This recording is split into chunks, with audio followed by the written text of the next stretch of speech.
Team माओवादी व राजीव का आप सबको नमन वंदन अभिनंदन है। आइए आज हम लोग बात करेंगे सिंधु घाटी सभ्यता पर। यह सीरीज हम लोगों ने जैसा कि पिछले बार में बताया था ताम्रपाषाण कालीन संस्कृतियों के बारे में, पाषाण काल के बारे में, सिंधु घाटी के बारे में बताया था। आज भी मैं सिंधु घाटी के बारे में बता रहा हूं कुछ प्रमुख फैक्ट जो कल छूट गए। देखिए नोट्स बनाना है आपको, मैं अच्छी तरह कल भी मैं बताया था कि देखिए किस तरह से नोट्स बनाया जाता है। ये इंडिया है ना, मैं बना के दिखाया गया है कि जो सिंधु घाटी सभ्यता का प्रसार दिखाया गया है। देखिए ये नॉर्थ में, उत्तर में जम्मू कश्मीर मांदा है चेनाब नदी के किनारे, ये देखिए पूरब में हिंडन नदी के किनारे आलमगीरपुर है यूपी में, और ये जो पश्चिमोत्तर प्रांत है ये सुदकांग इंडोर है, ठीक है, डास्क नदी यहाँ है, और ये दक्षिण जो बिंदु है दैमाबाद, ये महाराष्ट्र गोदावरी नदी है, अरब सागर, ये भारत का मैप, इस तरह से ये सब सारा चीज दिया गया है, ठीक है। इस तरह से आपको भी नोट्स बनाना होगा है। देखिए इस पर चीजें बड़े अपने तरीके से नोट्स में सारी चीजें दी गई है, इस तरह से आप भी नोट्स बनाइए है ना। नोट्स आपका अपना होगा तो पढ़ाई चीजें बहुत आसान हो जाएंगे, और चूंकि इतिहास पढ़ना है तो आपको हमेशा मैप से ही पढ़ना होगा है ना। एनसीईआरटी में बहुत अच्छी अच्छी मैप दी हुई है ना, इंडस के बारे में, वैदिक के बारे में, या और भी जैसे जैसे मौर्य के बारे में, मौर्योत्तर के बारे में। तो ये सब स्टडी मैप्स के साथ ही करना है, नहीं तो बड़ा मुश्किल होता है फैक्ट्स को याद करना। देखिए है ना, 16 महाजनपद आगे हम लोग पढ़ेंगे, उसके बारे में दिया हुआ है, मौर्य कालीन के बारे में दिया हुआ है। मैं आपको बस दिखा रहा हूँ, समझा रहा हूँ चीजों को। और एटलस तो आपको पता ही है, मैं बार बार इस चीज पर फोकस करता हूँ कि एटलस तो आपकी जान है ना। आप इसको प्यार कीजिए, ज्योग्राफी का क्वेश्चन हो, चाहे हिस्ट्री का हो, चाहे करंट अफेयर्स का हो, यदि एटलस आप करेंगे तो लगभग 50 प्रश्न, लगभग 50 क्वेश्चन आपके एटलस से ही आ जाएंगे। तो करेंट पढ़िए, ज्योग्राफी पढ़िए या हिस्ट्री पढ़िए तो एटलस के साथ पढ़िए है ना। ऑक्सफोर्ड की नई वाली एडिशन ले लीजिएगा है ना। और बुक में रंगना भी, एटलस को टिक भी करना है, ये नहीं सोचना है कि नई एटलस है तो क्या, नहीं, लाल पेन, पीला पेन, ब्लू पेन, ब्लैक, अलग अलग पेन से इसको टिक कीजिए। हिस्ट्री का भी इसमें है, इसको आप देखिएगा, ठीक। आइए ये भारत है, और जैसा कि आपको पता है ये सब जो हमने स्थल दिया है ये सैंधव घाटी स्थल है, ठीक ना। सिंधु सभ्यता का प्रसार हुआ है। जैसा कि आपको पता है कि पाषाण काल के बाद जो प्रवसन हुआ हमारे जो आदिम जनजातियों का, मनुष्यों का, विभिन्न ताम्रपाषाण कालीन जो संस्कृतियां रही है उसका प्रसार ये पश्चिमोत्तर भागों से होता हुआ आगे चल के आने वाले समय में पूरब की ओर होते गया। तो जो हड़प्पा की सभ्यता रही है, मुख्य रूप से जो हम लोग 3500 से 2500 बीसी पूर्व हड़प्पा का काल पढ़े हैं, और 2500 से लेकर 2200 बीसी विकसित हड़प्पा का काल पढ़े हैं, और 2800 बीसी के बाद डिक्लाइन हड़प्पा हम लोग पढ़े हैं। तो मुख्य रूप से यही वो पट्टी है, मुख्य रूप से सिंधु घाटी है ना, सिंधु नदी एवं उसकी सहायक नदियों के द्वारा यह मुख्य रूप से हड़प्पा की सभ्यता है ना, ये प्रवशित हुई, विकसित हुई है, ठीक। ये दिया हुआ देखिए कोटदीजी है, मोहनजोदारो, बालाकोट यहाँ है, सुदकांगेंडोर यहाँ है, ठीक है। यहाँ देखिए लोथल के बारे में कुछ फैक्ट्स पढ़ लेना है। ये लोथल गुजरात में है, ठीक है। धौलावीरा भी है, सुदकोटदा भी है, रंगपुर भी है। यहाँ देखिए दायमाबाद सबसे दक्षिणतम बिंदु है, कालीबंगा यहाँ दिया हुआ है ना, बालाथल भी है।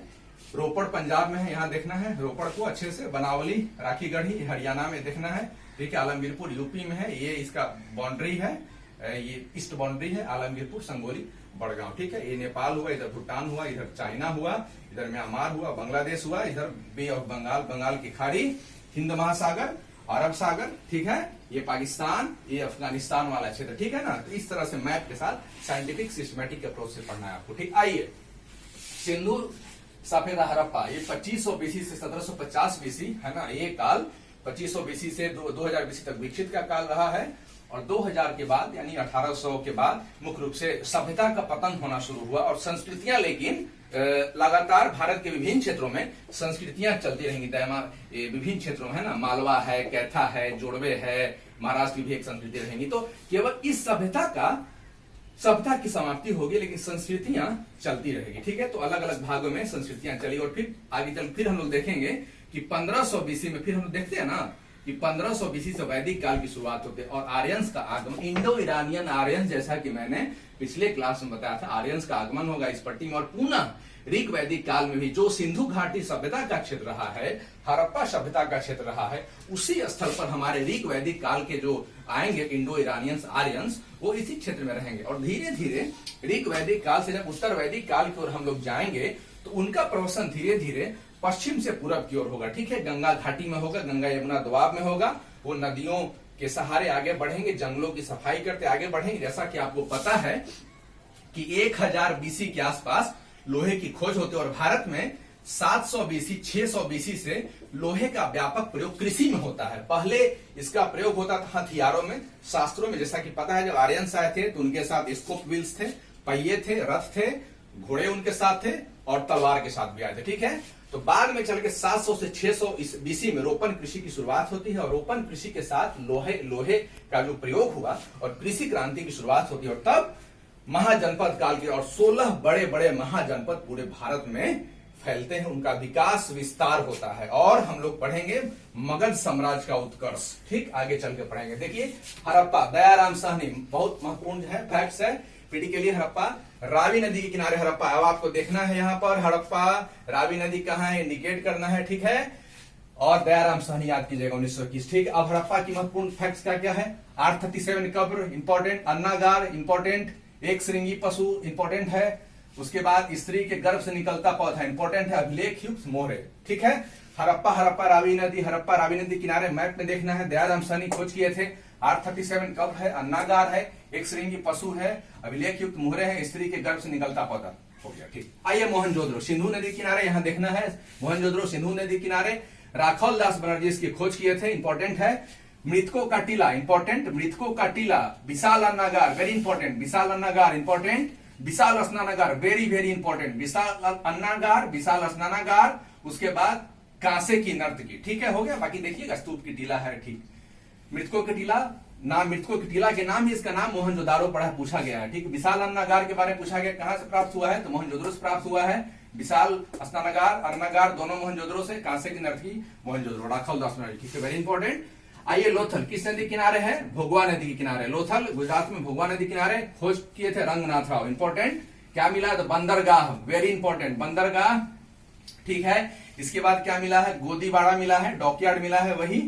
ठीक है, इसके बाद अग्निकुंड भी मिला है और भी देख लीजिएगा। विदेशी व्यापार का साक्ष्य मिला है, फारस की मुद्रा मिली है, यहाँ 3 युगिम समाधान मिला है, घोड़ी की मृण मूर्ति मिली है। ठीक, 3 युगिम समाधि देख लीजिएगा, 3 युग। चलिए, हो गया इंपॉर्टेंट। कालीबंगा गग्गड़ नदी इंपॉर्टेंट है। कालीबंगा गग्गड़ नदी, बीके था पर इसको खोजे हैं। जूते हुए खेत पूछा है बीपीएससी, याद एकदम इंपॉर्टेंट। कालीबंगा बीके था पर जूते हुए खेत है। हवन कुंड मिला है, चूड़ियां, युगल समाधान, अलंकृत ईंट, बहुत इंपॉर्टेंट है, कालीबंगा से पूछा जाता है। जूते हुए खेत मिले हैं, हवन कुंड, चूड़ियां, युगल समाधान, अलंकृत, बहुत इंपॉर्टेंट। बनावली देखिए सरस्वती नदी किनारे, आरएस बिस्ट खोज करता है, मिट्टी का हल्का खिलौना। चलिए देख लीजिएगा। सुकोटदा सरस्वती नदी किनारे घोड़े की अस्थियां का साक्ष्य मिला है, तराजू, देख लीजिएगा, घोड़े की अस्थियां मिला। ठीक है, सुकोटदा से, इंपॉर्टेंट है। धौलावीरा, आरएस बिस्ट महोदय खोजे हैं। धौलावीरा से दुर्गीकृत मिला, तीनों भाग में विभाजित एवं दुर्गीकृत मध्यानगर मिला है, यानी जो इसके जो नगर थे ये पूरी तरह से ये थे, क्या थे भाई, यहाँ पर ये दुर्गीकृत थे। ठीक है, चलिए आइए धौलावीरा। ठीक है, अब रोपड़ सतलज नदी किनारे है, सतलज नदी किनारे रोपड़ है। यज्ञदत्त शर्मा है खोजकर्ता। संस्कृति के 5 स्तरीय, ठीक है, मानव कव्य के साथ कुत्तों, इंपॉर्टेंट है यहाँ, मानव कव्य के साथ कुत्तों का साक्ष्य दफनाने का, हो गया रोपड़, यज्ञदत्त शर्मा। राखी गढ़ी घग्गड़ नदी किनारे सूरज भान जी खोजे हैं। ताम्र उपकरण मिला भारत में, इसलिए सबसे बड़ा स्थल, हाँ ये इंपॉर्टेंट है, भारत में सबसे बड़ा स्थल है। ठीक है, राखी गढ़ी देख लीजिएगा। चलिए, हो गया। चान्होद्रो सिंधु नदी के किनारे, चान्होद्रो सिंधु नदी किनारे अनेस्ट मय के मजूमदार, इंपॉर्टेंट, देख लेना है। क्या मिला है यहाँ से भाई, तो मनकी बनाने का कारखाना, वही चूड़ी बनाने का कारखाना, देख लीजिएगा। कंघा काजल लिपस्टिक, वेरी इंपॉर्टेंट, इस बार हो सकता है पूछे। चान्होद्रो सिंधु नदी, मैनचेस्टर, अनेस्ट मय के मजूमदार, मनकी बनाने का कारखाना, कंघा काजल। ठीक है, हो गया। आइए, यह जो बाउंड्री जैसा मैंने बताया, उत्तर में मांडा चिनाब नदी, पूर्व में उत्तर प्रदेश का आलमगीरपुर हिंडन नदी है यहाँ, ये जो बाउंड्री दाइमाबाद गोदावरी नदी महाराष्ट्र में, ये सुदकागेंडोर है। ठीक है, ये पश्चिमी बलूचिस्तान में है, पाकिस्तान का जो प्रांत सुदकागेंडोर, ये दास्क नदी है। ठीक है, बलूचिस्तान का, कुल 13 लाख वर्ग किलोमीटर में फैला हुआ था, ये आबादी इसकी थी। ठीक है, खुदाई स्थल भारत, पाकिस्तान, अफगानिस्तान है ना, ये इंडिया हो गया, इंडिया है, ये पाकिस्तान हो गया है ना, और ये अफगानिस्तान हो गया। तो मुख्य रूप से इसी तीनों स्थल में, कई सारे स्थल की तो खुदाई की जा रही है। अब सबसे बड़ा नगर मोहनजोदड़ो, वेरी इंपॉर्टेंट, सबसे बड़ा, पूरे हड़प्पा का ये बात कर रहा है, सबसे बड़ा नगर मोहनजोदड़ो। भारत में प्राप्त सबसे बड़ा नगर राखी गढ़ी, बहुत इंपॉर्टेंट है। भारत में जो नगर प्राप्त हुआ है, सबसे बड़ा नगर क्या प्राप्त हुआ है भाई, तो राखी गढ़ी। अभी पढ़े ना राखी गढ़ी घग्गड़ नदी किनारे, तो भारत में सबसे बड़ा, बहुत इंपॉर्टेंट है। कुछ और स्थल, अब इसकी थोड़ा विशेषता देख लीजिए, मेंस के लिए भी फायदा करेगा। नगर नियोजन, ठीक है, ग्रिड का आकार था, चेस का आकार था, आज का जो चंडीगढ़ जैसा शहर उस तरह का था। नगर नियोजन ग्रिड पद्धति है, शहरों का विभाजन, ईंट है, सड़क है, दरवाजे, कुआं, अन्नागार, स्नानागार, कहां कहां से मिला है पीटी में इंपॉर्टेंट देख लीजिएगा। नाले, सामूहिक सभागार, हड़प्पा, मोहनजोदड़ो, जुड़वापन। ठीक है, इस तरह से ये हड़प्पा के बारे में। ठीक है, बाकी लुसेंट ले लीजिए आराम से अपना। लुसेंट वाली किताब बहुत अच्छी किताब है, डेटा तो है ही आपके पास, मैप है ही।